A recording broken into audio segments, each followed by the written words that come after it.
my childhood. All polished mahogany crystal chandeliers, and the kind of understated luxury that screamed old money. Dad had chosen this venue for his retirement party specifically because it impressed his colleagues from Hartwell Manufacturing, where he'd spent 37 years climbing from floor supervisor to regional manager. I stood near the bar nursing a club soda, watching my father work the room in his element. At 65, Robert Kane still commanded respect in his industry circles, and tonight was his victory lap, a celebration of a career well-lived and a pension well-earned. Christopher. Mom appeared at my elbow looking elegant in her navy dress. I'm so glad you made it. Your father wasn't sure you'd come. Of course I came, Mom. It's Dad's retirement party. She smiled, but I could see the concern in her eyes. He's just, you know how he is about your business ventures. He worries about you. Business ventures. That's what my family called Phoenix Dynamics, the aerospace engineering firm I'd built from scratch over the past 8 years. To them, it wasn't a real company, just another one of my projects that would eventually fail like they expected everything in my life to fail. Where's Jennifer? I asked, looking around for my sister. She's over there with the Morrison family. You should go say hello. Their son just made partner at his law firm, Random.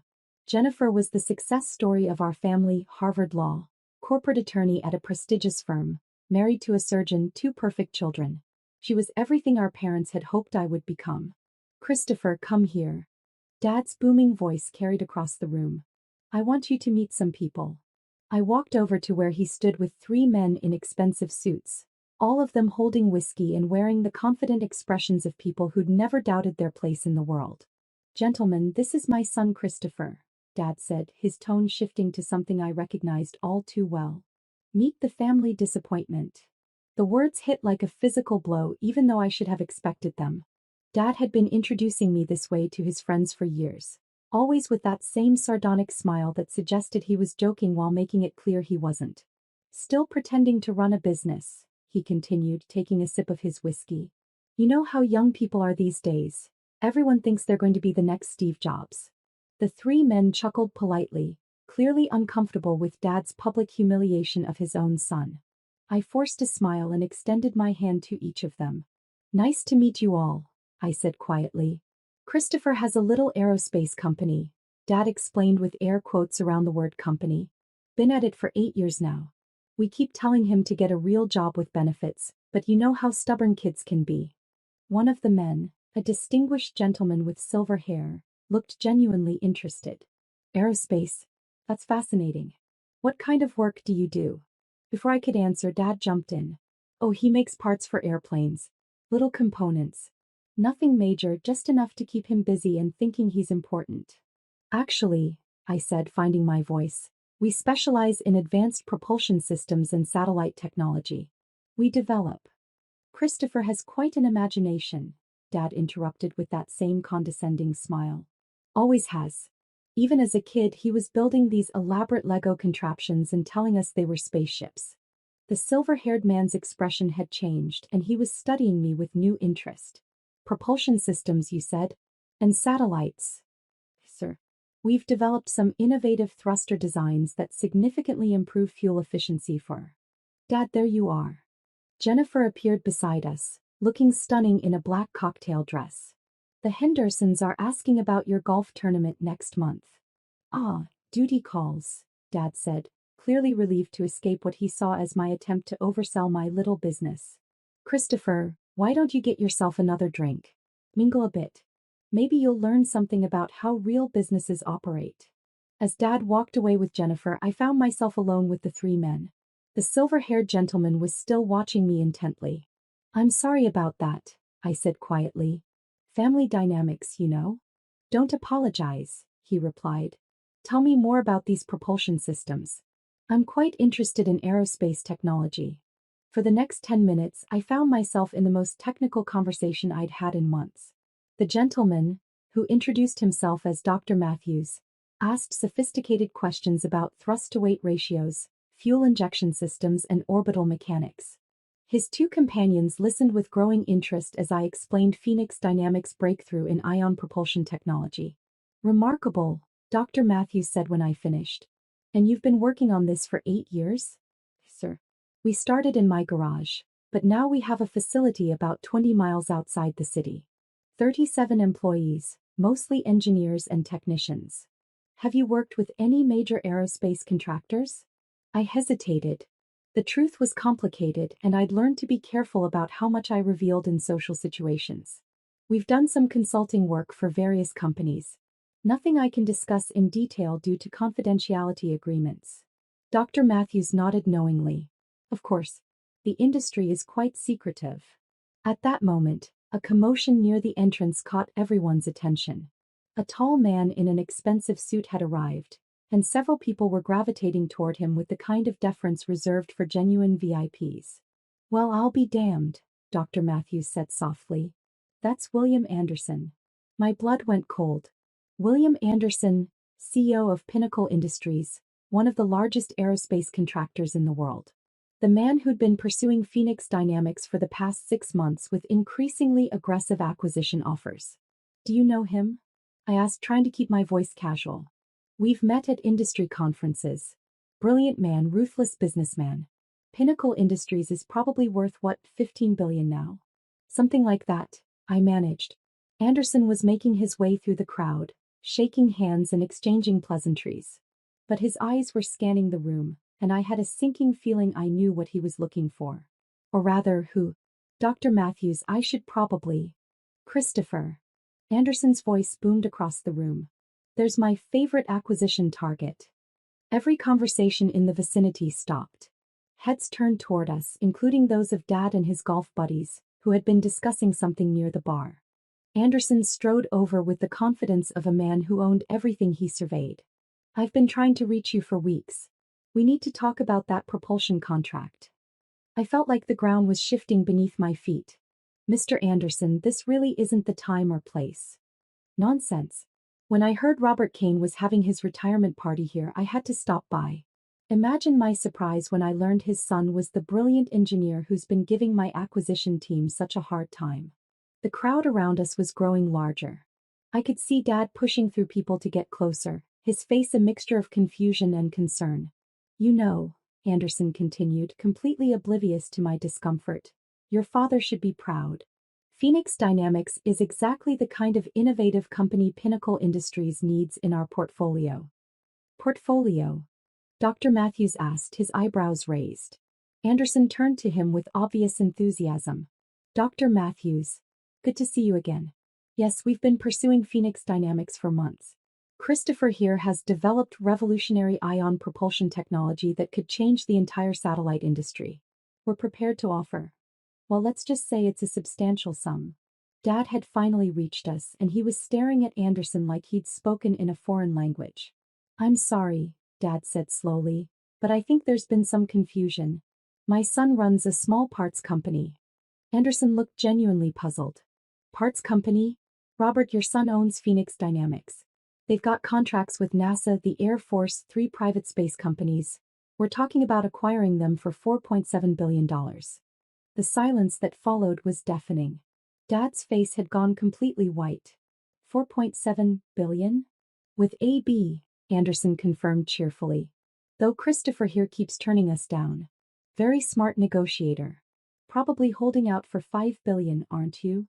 I could see my father processing this information, his brain trying to reconcile the son he thought he knew with the reality Anderson was describing. There must be some mistake, Dad said weakly. No mistake, Anderson replied. Phoenix Dynamics is one of the most promising aerospace companies I've seen in 20 years. Their thruster technology alone is worth hundreds of millions. Add in their satellite systems, their government contracts, their intellectual property portfolio. Christopher's built something extraordinary. More people had gathered around us now, including Mom and Jennifer, both looking stunned. The golf buddies Dad had been trying to impress were staring at me like I'd grown a second head. Mr. Anderson, I said quietly, perhaps we could discuss this privately? Of course. But first, I have to ask. Why didn't you tell me your father worked at Hartwell Manufacturing? We've been trying to get our foot in the door there for years. Their precision machining division would be perfect for our new fighter jet contract. Dad was shaking his head slowly. Christopher, is this real? Do you really own a company worth billions of dollars? Before I could answer, Anderson pulled out his phone. Let me show you something, Robert. This is from last month's industry newsletter. He held up his phone, showing an article with my photo and the headline Phoenix Dynamics CEO Christopher Kane named Aerospace Innovator of the Year. Says here Christopher's company has revolutionized satellite propulsion and is projected to capture 30% of the commercial space launch market within 5 years, Anderson read aloud. Current valuation estimated between $4 and $6 billion. Mom had tears in her eyes. Jennifer looked like she'd been hit by a truck. Dad was still staring at the phone screen as if it might be some elaborate prank. But you drive that old Honda, Mom said softly. You live in that small apartment. Because I choose to, I replied. The company's success doesn't mean I need to change how I live. The apartment above the coffee shop downtown? Dr. Matthews asked. I know that building. It's quite charming. I own the building, I said quietly. And the coffee shop. And the bookstore next door. I bought them when the previous owner was struggling financially. More revelations. Each one seemed to hit my family like a separate shockwave. Anderson was scrolling through his phone now. Oh, here's a good one. Christopher, didn't you just sign that contract with SpaceX? The one worth $300 million over 5 years. $300 million? Jennifer's voice came out as a squeak. Just the beginning, Anderson said enthusiastically. Phoenix Dynamics is positioned to become a major player in the new space economy. That's why Pinnacle wants to acquire them before their valuation goes even higher. Dad sat down heavily in a nearby chair. 37 years I worked at Hartwell. 37 years building a career, earning respect, providing for my family. And my son built $1 billion company while I thought he was playing with airplane parts. The pain in his voice was unmistakable.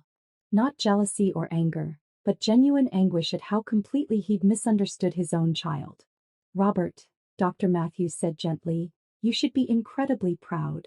Your son has accomplished something remarkable. Proud.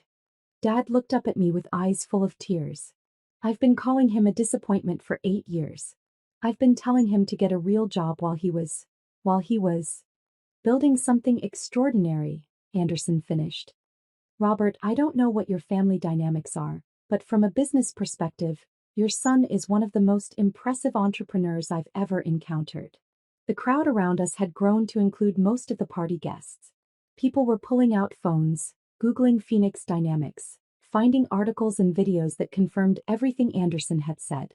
Christopher, Mom said, her voice barely above a whisper, why didn't you tell us? It was the question I'd been dreading for years. Because every time I tried to talk about my work, I got lectures about responsibility and getting a real job. It was easier to let you think what you wanted to think. But we're your family, Jennifer said. We should have known. Should you? When was the last time any of you asked about my company without immediately suggesting I give it up and work for someone else? The question hung in the air unanswered because we all knew the truth. Anderson, oblivious to the family drama he'd triggered, was still scrolling through his phone. Christopher, I have to ask about the Mars project. Is it true that Phoenix Dynamics is developing propulsion systems for the first manned mission? I said automatically. Classified projects? Dad repeated weakly. Your son has security clearance with the Department of Defense, Anderson explained. Top secret, I believe. Phoenix Dynamics does work for some very sensitive government programs. Each revelation was making things worse. I could see my family struggling to reconcile the son and brother they thought they knew with the person Anderson was describing. Mr. Anderson, I said firmly, I think we should continue this conversation another time. Of course. But Christopher, we really do need to finalize this acquisition discussion. Our board is getting impatient and frankly, every month you delay is costing both of us money.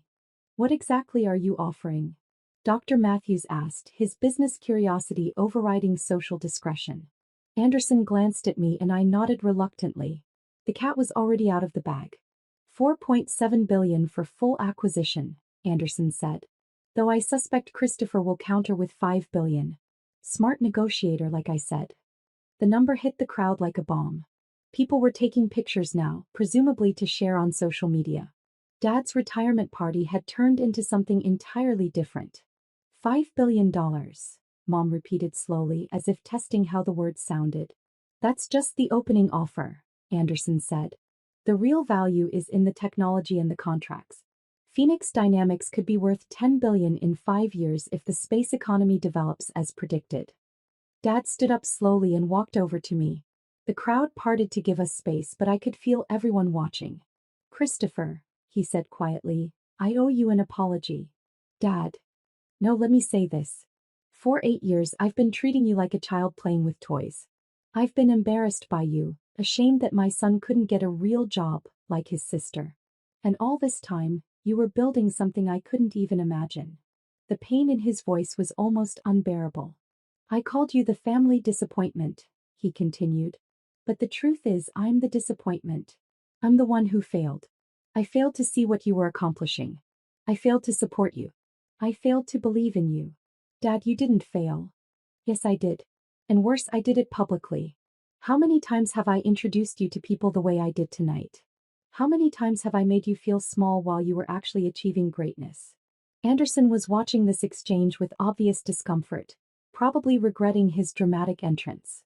Dr. Matthews and the other guests were trying to give us privacy while clearly straining to hear every word. You know what the worst part is? Dad said, his voice breaking. You let me do it. You stood there and took my criticism and my mockery, and you never once defended yourself.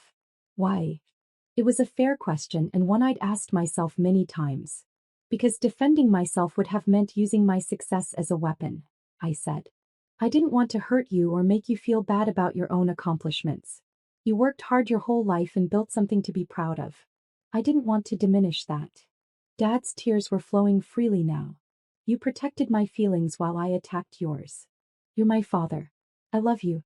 Your opinion of me matters more than any business success. But I was wrong. So completely, utterly wrong. Jennifer had joined us now, tears in her own eyes. Christopher, I'm so sorry. I thought, we all thought. I know what you thought. It's okay. No, it's not okay, she said firmly. I'm supposed to be your sister, your supporter. Instead, I've been patronizing you for years. Mom had worked her way through the crowd and was now sobbing openly. My baby built a billion-dollar company and I didn't even know. The family reunion in the middle of the country club was drawing attention from the entire party. Anderson looked like he wanted to escape, but he was trapped by the crowd of onlookers. Mr. Anderson, I said, taking control of the situation, would it be possible to schedule a proper meeting to discuss your proposal? Perhaps Monday morning. Of course, he said gratefully. I'll have my assistant call your office. Thank you. And thank you for clearing up some misconceptions tonight. He smiled. Your family should be very proud of you, Christopher. What you've built is remarkable. As Anderson made his escape, promising to be in touch soon, the crowd began to disperse. But my family remained clustered around me, all of us struggling with the emotional whiplash of the evening. Christopher, Dad said finally, can you forgive me? There's nothing to forgive, Dad. Yes, there is. 8 years of treating you like a failure when you were actually succeeding beyond my wildest dreams. 8 years of missing opportunities to celebrate your achievements, to support your work, to be the father you deserved. You were being the father you thought I needed. You were trying to protect me from failure. But you weren't failing. You were building something incredible while I was too blind to see it. Dr. Matthews approached us cautiously. I hope you don't mind the interruption, but I wanted to say something before I leave. We turned to him and I was surprised to see real emotion in his eyes. I've been in aerospace for 40 years, he said. I've seen a lot of brilliant engineers, a lot of innovative companies. But what I witnessed here tonight, the way you handled your father's criticism, the way you protected his dignity even when he was attacking yours, that tells me more about your character than any business success could. He looked directly at Dad. Robert, your son isn't just a successful businessman. He's a good man. That doesn't happen by accident. That comes from how he was raised. After Dr. Matthews left, we stood in awkward silence for a moment. The party was winding down around us, but none of us seemed ready to leave. What happens now? Jennifer asked. Now, I said. Now we go home and try to figure out how to be a family that actually knows each other. Will you take Anderson's offer? Mom asked. I shrugged. Maybe. Or maybe I'll keep building Phoenix Dynamics into something even bigger. We're just getting started. We? Dad asked. The company. My team. 37 of the most brilliant engineers and scientists I've ever worked with. Would it be possible to visit your facility sometime? I'd like to see what you've built. I'd love that, Dad. I've wanted to show it to you for years. The drive home was quiet, each of us lost in our own thoughts. But as I pulled into my parking space outside my apartment building, I felt lighter than I had in years. My phone buzzed with a text from Anderson. Enjoyed meeting your family tonight. Let's discuss terms Monday. Also, your father seems like a good man who just needed to understand what you've accomplished. Family dynamics are complicated, but it's clear he loves you. Another text followed from Dr. Matthews. Looked up Phoenix Dynamics online when I got home. Incredible work. If you ever need consulting on orbital mechanics, I'd be honored to help. But the message that meant the most came from Dad. Proud of you, son. Always have been, just too stupid to show it properly. Looking forward to that tour of your company. 3 days later, Dad stood in the main facility of Phoenix Dynamics, watching our engineers test a prototype ion thruster that would eventually power satellites to Mars. His face showed the same wonder I'd seen in him as a child when he'd watch my Lego spacecraft launches in the backyard. You really built all this, he said softly. We built it, I corrected. My team and I. And you're really going to help send people to Mars? That's the plan. He was quiet for a long moment, watching the blue glow of the ion engine. Christopher, I need to ask you something. What's that? At the retirement party when I called you the family disappointment, that wasn't the first time, was it? No, Dad. It wasn't. How long have I been doing that to you? I considered lying, softening the truth. But we'd moved past that now. Since I dropped out of law school. About 8 years. He closed his eyes and took a deep breath. 8 years of telling my son he was a disappointment while he was changing the world. Dad. No, let me finish. I want you to know that starting today things are different. Starting today, when people ask me about my children, I'm going to tell them about my daughter the lawyer and my son the aerospace genius who's helping humanity reach the stars. You don't have to. Yes, I do. Because it's the truth. And because you've been patient with me long enough. 6 months later, Phoenix Dynamics announced its merger with Pinnacle Industries for $5.2 billion. I retained control of all research and development operations, and the combined company became the second largest aerospace contractor in the world. At the press conference announcing the deal, I was asked about my family's reaction to my success. My family taught me that love isn't about understanding everything about each other, I said. It's about being willing to learn. They're still learning about me and I'm still learning about them. But we're doing it together now, and that makes all the difference. In the audience, Dad sat in the front row wearing a Phoenix Dynamics polo shirt and the biggest smile I'd ever seen on his face. When the reporter asked him how it felt to be the father of a billionaire aerospace entrepreneur, his answer was simple. I'm not proud of my son because he's successful. I'm proud of him because he's the kind of person who uses his success to lift others up. That's the man we raised, even when we were too foolish to see what he was becoming.